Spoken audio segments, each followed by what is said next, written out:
네, 안녕하세요. 6주차 강의 시간입니다. 제4장 행정구제, 제1절 사정구제 제도, 1번 문제 들어가겠습니다. 다음 중 우리나라 행정절차법상 입법 예고 절차의 규정 내용과 다른 것은 누구든지 예고된 입법안에 대하여 그 의견을 제출할 수 있고, 이것은 행정절차법 제44조 1항에 있습니다. 예고 기간은 예고할 때 정하되 특별한 사정이 없는 한 30일 이상으로 한다. 행정청은 당 입법안에 대한 의견이 제출된 경우 특별한 사유가 없는 한 이를 존중하여 처리해야 한다. 입법 내용의 성질 그 밖의 사유로 예고의 필요가 없거나 곤란하다고 판단되는 경우에는 예고를 하지 아니할 수도 있다. 보통예고 절차 규정과 내용이 다른 건 나입니다. 예고 기간은 20일 이상으로 해야 한다.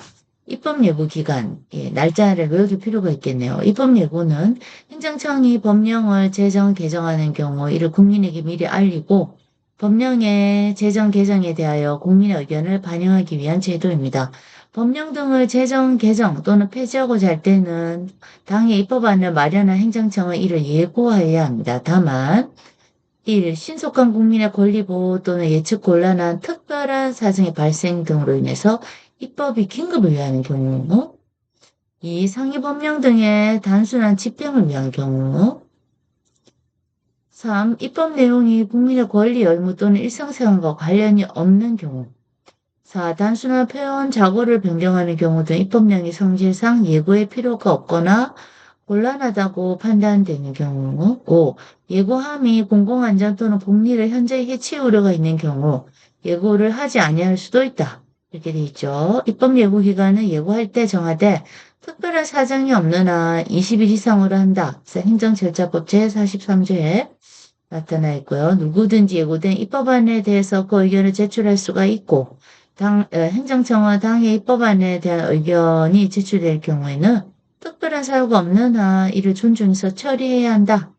자, 그래서 나가 틀린 이유는 예고 기간은 특별한 사정이 없는 한 20일 이상으로 한다. 이게 맞는 표현이겠습니다.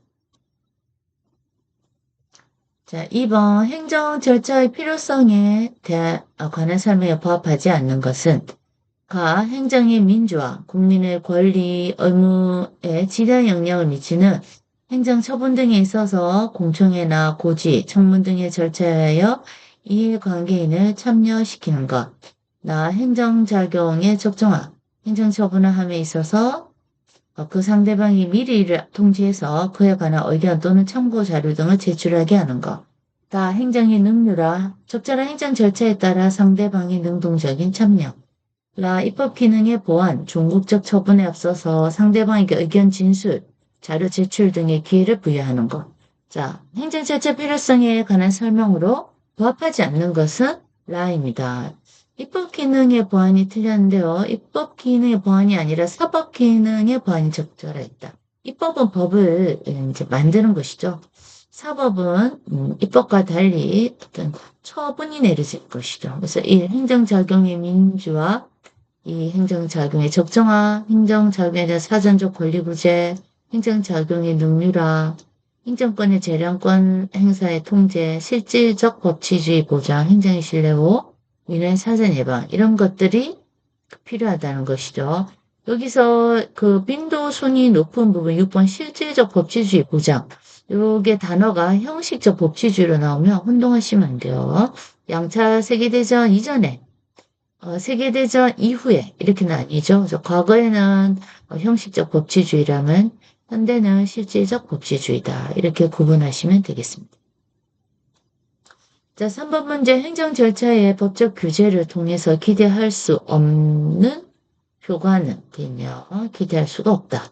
행정의 민주성 확보, 행정의 객관성 확보, 행정의 신속성 확보, 행정의 공정성 확보. 민주성, 객관성, 신속성, 공정성 이 중에서 이 법적 규제를 통해서 기대할 수 없는 효과. 다입니다. 신속성 이것은 조금 무리가 될 수 있습니다. 행정 절차는 행정기관이 행정객체에 대하여 의무를 부과하는 등 침해적인 작용이 예상되는 경우에 사전의 의견을 청취하는 등 이해관계를 조정하고 난 후에 행정작용을 하도록 하는 것이기 때문에 신속할 수가 없겠죠. 특히 이런 행정 절차는 행정의 공정성, 신중성, 능률성, 객관성을 확보할 수 있는 중요 방안이고요. 다만 행정 절차는 행정 처리를 지연시키는 결과를 초래할 수도 있기 때문에 행정의 신속성은 담보할 수 없다. 이렇게 볼 수 있겠습니다. 이해하실 수 있겠네요. 4번 문제입니다. 다음 중 소방행정에 있어서 사정구제 방법이 아닌 것은 가청원제도, 나 옴부즈맨 제도, 다 민원처리제도, 라 행정쟁송, 사전구제 방법이 아닌 것. 라이죠. 행정쟁송인데요. 자, 한번 해설이 조금 긴데요. 쭉 보겠습니다. 자, 가나다 외에 각종 행정 절차가 있죠. 행정쟁송은 사후 구제제도, 사전과 사후, 일이 벌어진 이후 구제하는 제도라 이렇게 행정쟁송. 사전적 구제란 위법 또는 부당한 행정작용 등에 의하여 권리가 침해되기 전에 그 침해가 발생할 것을 예상하고 이를 예방하거나 권리 구제를 구하는 제도적 수단을 말하죠. 사전적 구제는 권리 침해가 발생하기 전에 당사자 간 이해를 조정함으로써 사후 분쟁을 줄일 수 있으며 행정의 민주성과 신뢰성도 확보할 수 있다는 점에서 그 이를 구할 수 있겠죠. 사전적 구제 제도로서는 청원제도, 옴부즈맨 제도, 민원처리 제도, 각종의 행정 절차 등이 고려되고 있습니다.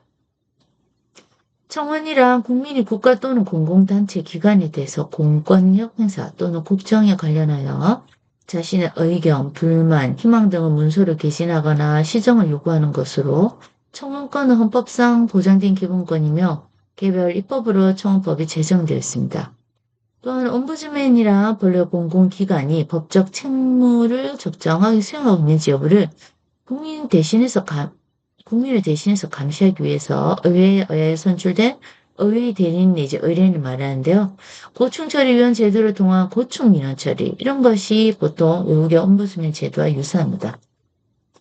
아울러 민원사무와 관련해서 1997년 8월 22일 민원사무 처리에 관한 법률이 공포되어 있고 행정절차와 관련해서는 98년 행정절차법이 발효 시행되고 있습니다. 특히 소방 관련 법령에서는 청문 제도에 대한 규정을 또 다음과 같이 관련 법령에서 각각 규정하고 있어요. 소방시설법 제49조에서 소방청장 또는 시도지사는 다음 각 고유 어느 하나에 해당하는 처분을 하려면 청문을 해야 한다라고 하고 있습니다. 1. 제28조에 따른 관리사 자격의 취소 및 정지. 2. 제35조 1항에 따른 관리업의 등록 취소 및 영업 정지. 3. 제39조에 따른 소방용품의 형식 승인 취소 및 제품 검사 중지. 4. 제42조에 따른 성능 인증의 취소.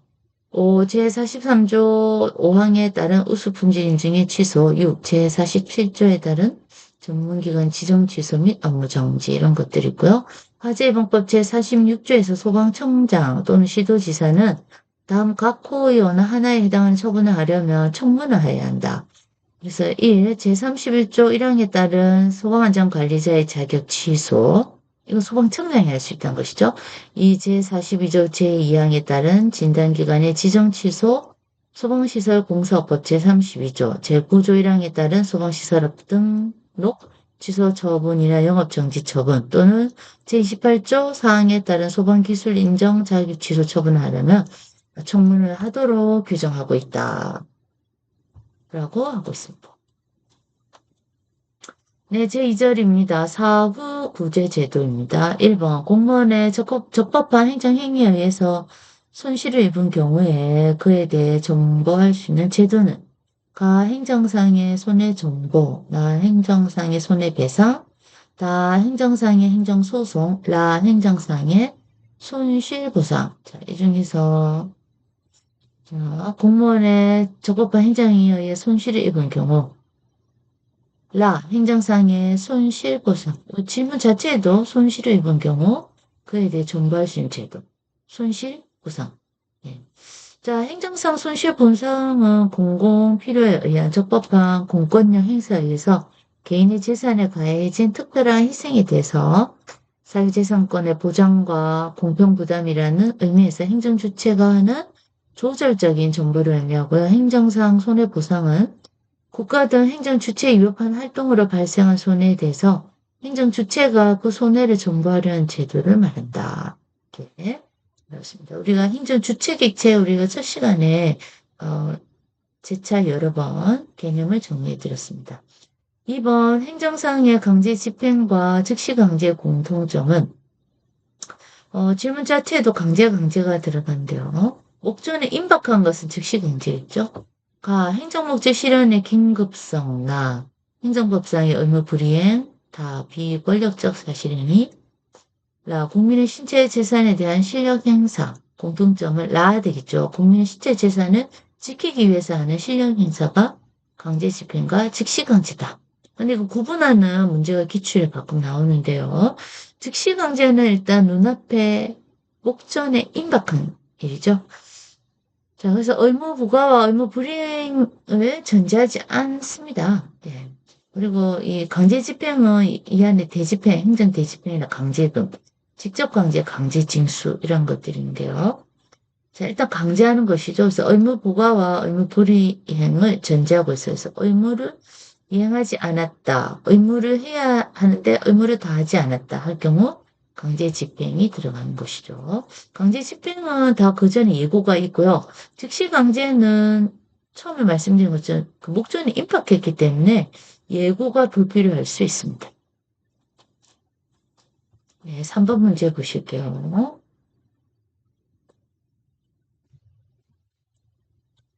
다음 중 처분성을 인정한 판례에 해당하지 않는 것은 가 지방의회 의장에 대한 불신임 의결, 국유재산의 무단 점유자에 대한 변상금 부과 처분, 소멸 등록된 실용신앙권 회복 신청 거부, 나 직접 국민의 구체적 권리나 법적 이익에 영향을 미치는 조례, 국립교육대학 학생에 대한 퇴학 처분, 행정규칙의 근간 처분, 다 제3자를 수반하는 행정행위에 대한 인용 재결, 지방의회 의장 선거, 소속 장관의 분상명령, 행정재산 사용 수입 허가 취소. 라 도로교통법 제118조에 의한 경찰서장 통고 처분, 토지분할 행위 공정거래위원회 고발 조치 및 고발 의결, 내신 성적 산정 기준에 관한 시행 지침. 예, 지문이 좀 긴데요. 처분성을 인정한 판례에 해당하지 않는 것은 라입니다. 자, 라 항목 다시 보시면요. 도로교통법 제118조에 의한 경찰서장 통고처분, 토지분할 행위, 공정거래위원회 고발 조치 및 고발 의결, 대신 성적 산정 기준에 관한 시행 지침 이런 것은 모두 처분성을 부인한 판례다 이렇게 나왔습니다. 인정한 판례에 해당하지 않는 것, 처분성을 부인했다 라가 되겠네요. 다른 내용 다시 보시면 자, 처분성을 모두 부인한 판례다라고 해설해 나왔습니다. 행정청이 행하는 구체적 사실에 관한 법 집행으로서 공권력 행사, 국민의 권리 의무에 직접 영향을 미치는 법적 행위가 되겠죠. 항고소송의 대상이 되는 행정처분이란 원칙적으로 행정청의 공법상 행위로서 특정 사항에 대하여 법규에 의한 권리 설정 또는 의무 부담을 명하거나 기타 법률상 효과를 발생하게 하는 등으로 일반 국민의 권리 의무에 직접 영향을 미치는 행위를 가리키는 것이지만 어떠한 처분의 근거가 행정규칙에 규정되어 있다 하더라도 그 처분이 상대방에게 권리 설정 또는 의무 부담을 명하거나 기타 법적인 효과를 발생하게 하는 등으로 상대방의 권리 의무에 직접 영향을 미치는 행위라면 이 경우에도 항고소송의 대상이 되는 행정처분에 해당한다고 보아야 한다.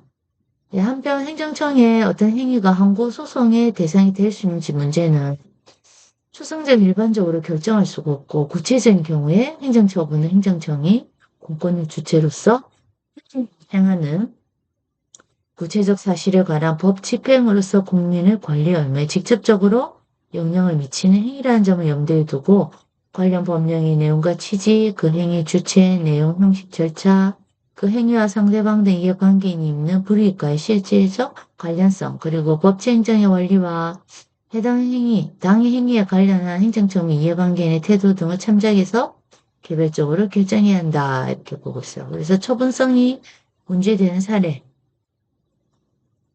행정적 내부 행위나 행정 절차상의 중간 처분, 또 권유, 알선, 지도 등 비권력적 사실행위, 권리 의무와 관계가 없는 결정이나 단순한 관념의 통지, 뭐 비교해서는 종교조 사건 등이 들어가고요.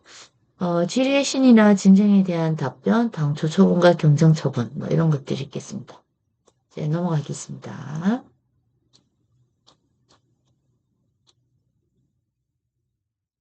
상당히 분량이 많습니다.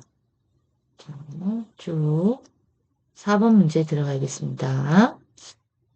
4. 화재가 발생한 경우에 소방행정기관이 화재가 난 집에 사람이 출입하는 것을 강제적으로 제지하거나 화재가 난 집에 강제적으로 퇴출시키거나 소화를 위해서 필요한 이웃 주택을 파괴하는 행정작용. 예, 자, 가대집행, 나 직접 강제, 다 행정상 즉시 강제 집행관. 얼마나 긴급하냐에 따라서 이 가나다 안에서 가장 긴급한 거 다 하겠죠. 즉시 강제가 들어가야 됩니다. 자, 이거 빈도순이 좀 높은 보기가 되겠습니다. 그래서 즉시 강제, 강제 집행 구분 다시 한번 보겠습니다. 행정상 강제 집행은 행정법상의 의무 불이행을 전제로 하여 이 의무의 이행을 강제하는 것이지만 즉시 강제는 이와는 달리 급박한 상황에서 의무를 명할 수 없는 경우에 행해진다는 점에서 양자는 구분이 됩니다. 예를 들어 전염병 환자의 강제 격리나 불법 주차 차량의 견인이나 보관 조치는 행정상 즉시 강제에 해당됩니다.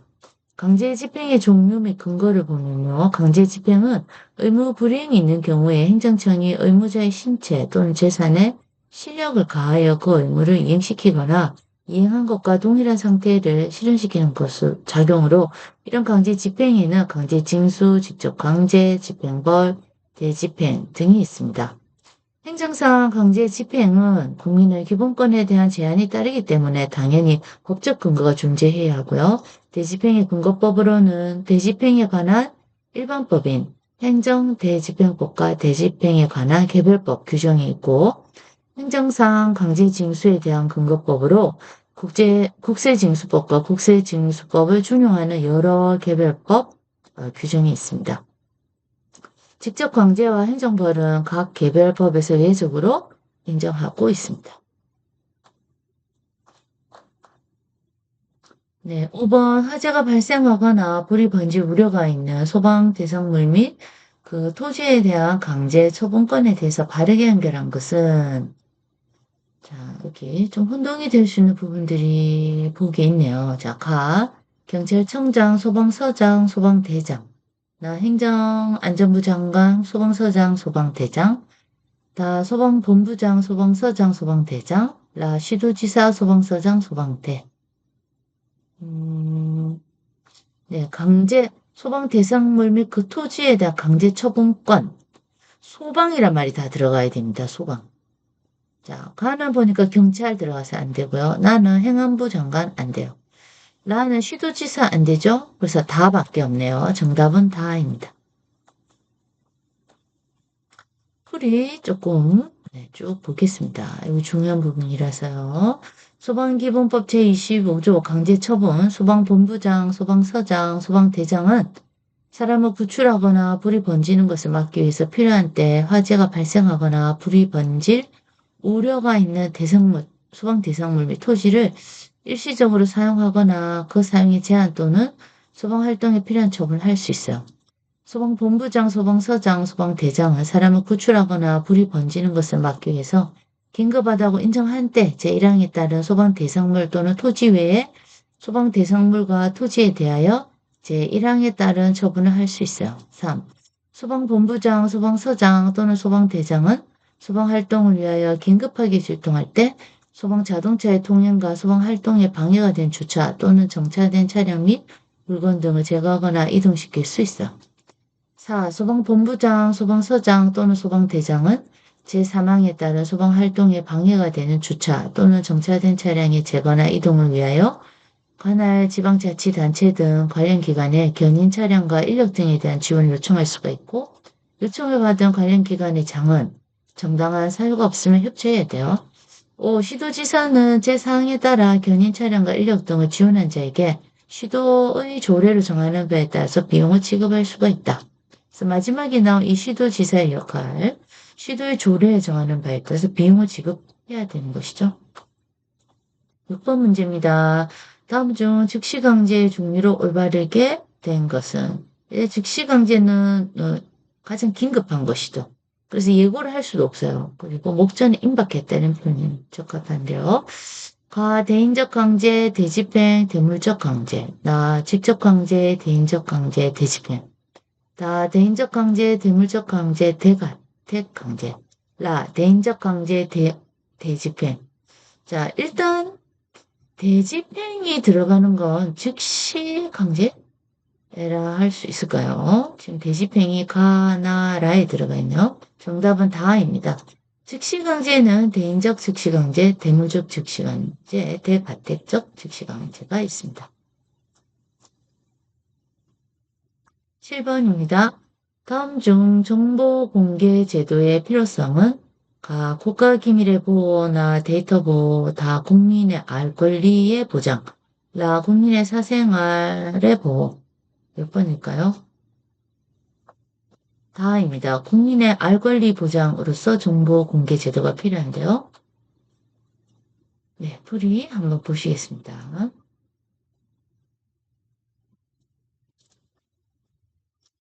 국민 주권주의의 실질적 보장, 주권자인 국민의 올바른 정치적 의사 형성과 여론 형성을 위해서는 국정에 관한 광범위하면서도 정확한 정보 접근권이 보장 필요합니다. 국민의 알 권리 보장은 헌법 제21조에 의해서 직접 보장되는 권리인 국민의 알 권리를 구체적으로 실현하기 위해서 공공기관이 보유 관리하고 있는 정보에 대한 접근, 수집권의 실질적 보장이 필요합니다. 정책 결정의 정당성 확보와 책임 행정의 구형, 국정에 대한 국민의 참여 욕구 충족 및 이해관계 조정의 중요성이 커짐에 따라 정책 추진 과정의 투명한 공개를 통한 국민의 신뢰와 적극적인 협조가 획득 가능합니다. 공공기관 정보의 균등 배분 필요성 증대, 공공기관이 업무 수행 과정에서 생산했거나 취득한 다양한 정보, 특히 지식정보 사회의 진전에 따라 재선권으로서의 가치가 크거나 부가가치 창출이 가능한 정보를 일반 국민들에게 균등하게 제공하는 것은 국가의 당연한 의무입니다. 공직의 부정부패 및 비리방지 효과, 업무 수행 과정과 결과에 대한 국민의 감시와 비판을 제도화함으로써 범죄로부터 공직을 보호하고 국민의 불신을 사전에 차단 가능한 것이 정보 공개 제도의 필요성이라고 할 수 있겠습니다. 8번입니다. 공공기관의 정보 공개에 관한 법률의 내용과 거리가 먼 것은 가 정보 공개 청구권자는 모든 국민이다. 나 정보 공개에 소요되는 비용은 청구인 부담으로 한다. 다 정보 공개를 청구하는 자는 공공기관의 정보 공개 청구서를 작성 제출해야 한다. 나 공공기관은 청구인의 정보 공개 청구가 있을 때 원칙적으로 청구를 받은 날로부터 10월 이내에 공개 여부를 결정해야 한다. 자, 거리가 먼 것은 라입니다. 라. 볼까요? 공공기관의 정보 공개에 관한 법률 제11조. 공공기관은 제10조에 따라 정보 공개 청구를 받으며 그 청구를 받은 날로부터 10일 이내에 공개 여부를 결정해야 한다. 예, 날짜 외울 필요가 있네요. 10일 이내 공개. 자, 다음 9번 문제. 공공기관의 정보 공개에 관한 법률상 정보 공개에 관한 설명 중에 옳지 않은 것은 각 컴퓨터에 처리되는 매체에 기록된 정보도 공개 대상 정보로 규정되어 있다. 나 특정인을 식별할 수 있는 개인에 관한 정보는 원칙상 비공개 대상이다. 다 정보 공개 거부에 대한 구제 수단으로 행정소송법상 행정소송과 달리 특수한 정보 공개 소송을 인정하고 있다. 라 모든 국민은 정보의 공개를 청구할 권리를 가진다. 설명 중 옳지 않은 것은 다입니다. 다. 내용. 공공기관의 정보 공개에 관한 법률 제17조, 18조에서는 이러한 공개 거부에 대한 구제수단으로 행정심판과 행정소송을 제기할 수 있다고 규정하고 있습니다. 특히 국가 및 지방자치단체, 공공기관 처분 또는 보자기에 대한 재결정은 관계 중앙행정기관의 장으로 하고 있습니다. 네, 들어주셔서 감사합니다. 마치겠습니다.